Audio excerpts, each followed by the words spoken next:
Olá, eu sou a professora Lucy. Vou falar um pouquinho para vocês do expressionismo na literatura.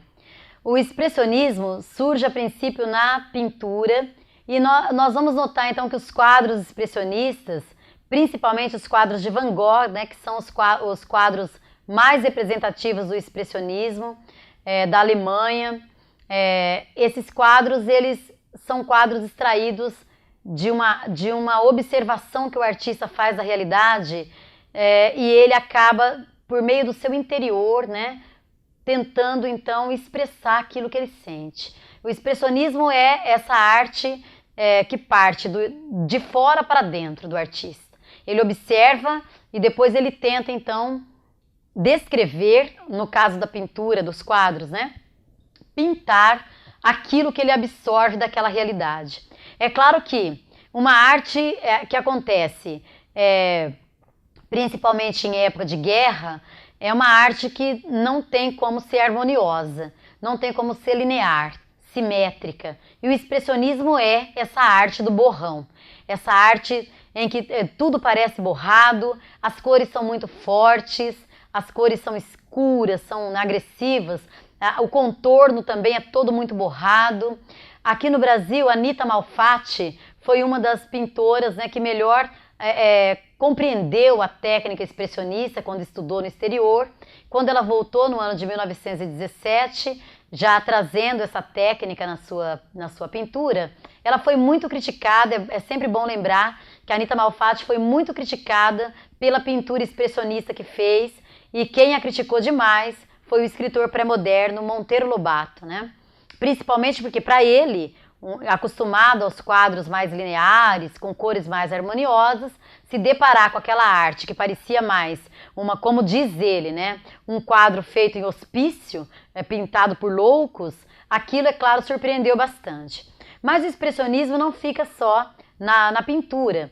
Nós vamos notar também que a literatura aproveita-se dessa técnica expressionista, principalmente para poder descrever as suas personagens e o seu cenário, quando a perspectiva do narrador é uma perspectiva para a qual ele olha, aliás, ele olha para essa realidade e ele observa essa realidade suja, feia, né, uma realidade mascarada, caricaturada. Então ele vai lá e ele descreve tanto personagens como cenários, tentando mostrar o aspecto feio daquela realidade que ele observa.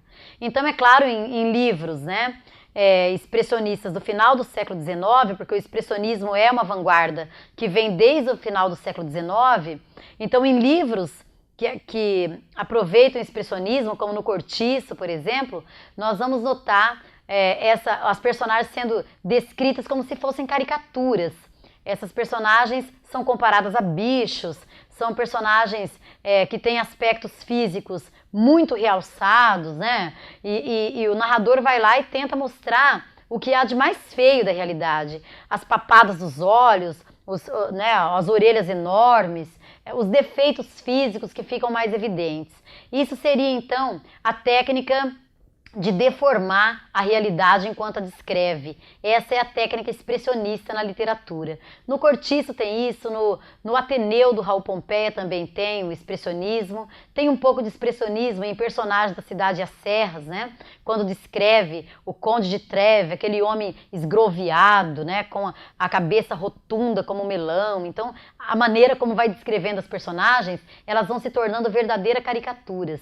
Então, olha, as vanguardas europeias, elas influenciaram fortemente a literatura brasileira do início do século XX. E nós vamos notar que quando essas vanguardas caem em vestibulares, talvez caia um quadro apenas para o aluno perceber, né, esse tipo de tendência, mas geralmente cai comparado com um texto. E você observando um pouquinho de cada vanguarda, você consegue identificar, sim, qual vanguarda fala mais de aspectos futuristas, quais estão voltados para o mundo do inconsciente, quais vanguardas estão voltadas para as questões da perspectiva, né, que é o caso do cubismo, e no caso do expressionismo, você vai observar essa arte extraída, né, do borrão da realidade e das cores bem fortes.